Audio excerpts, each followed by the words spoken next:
Olá pessoal, dando continuidade à nossa aula, nós vamos estudar agora a teoria tridimensional do direito.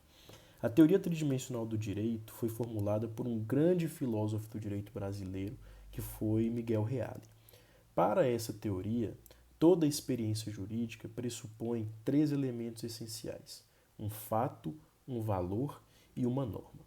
Nós estudamos desde o início do nosso semestre que o direito e as normas jurídicas existem para regulamentar a vida em sociedade. Então, em razão disso, não tem como eu desvincular o direito dos fatos sociais, porque o direito existe para regulamentar os fatos sociais. Ocorre que, como é feita a escolha sobre quais fatos sociais devem ser regulamentados ou não? Essa escolha é uma escolha valorativa. Então, determinada organização social, em razão de algum valor específico, entende ser conveniente regulamentá-lo juridicamente através de uma norma jurídica. Então, vamos ao movimento natural das coisas. Primeiro, uma organização social estabelece quais são os valores proeminentes nesse determinado grupo social. Posteriormente, em decorrência desses valores, esse grupo social estabelece ser necessária uma regulamentação jurídica de um fato social específico a fim de que seja resguardado esse valor comum entre essa sociedade. Então, no material de vocês, nós citamos dois exemplos. Uma, a situação de casamento de pessoas que sejam maiores de 70 anos e outro relacionado ao crime de adultério. Vejamos que, no que se refere ao casamento de pessoas de mais de 70 anos, nós temos um fato social, que é o fato de que pessoas com mais de 70 anos podem se casar, podem contrair um matrimônio. Nós temos um valor que é: a sociedade brasileira tem um entendimento genérico de que há um elevado risco das pessoas que contraem matrimônio aos 70 anos de idade serem lesadas por casamentos fraudulentos. Esse é um valor.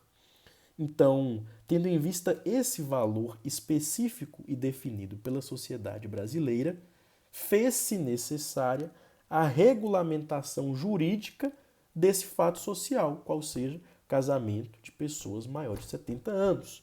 E com isso, regulamentou-se esse fato social no Brasil em decorrência desse valor específico no Código Civil, artigo 1641, que estabelece ser obrigatório o regime da separação de bens no casamento das pessoas maiores de 70 anos, com qual finalidade?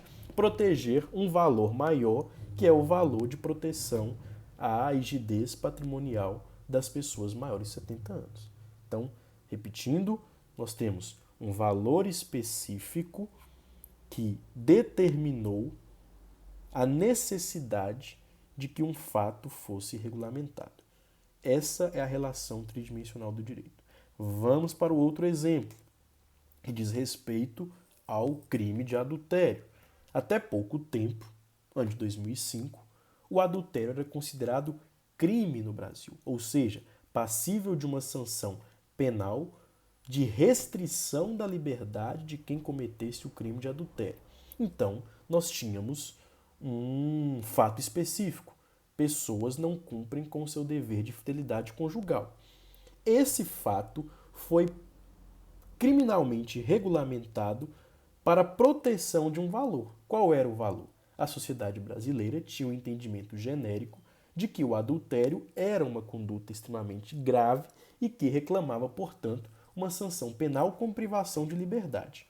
Então, para proteger o valor fidelidade conjugal, foi-se regulamentado o fato social, adultério, através de uma norma jurídica de natureza penal que estabelecia cometer adultério, pena de detenção de 15 dias a 6 meses.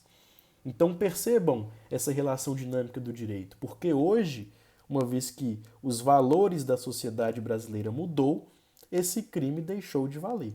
Hoje, o adultério, o ato de adultério, não mais é regulamentado como um crime. Por quê? Porque houve uma mudança no valor da sociedade.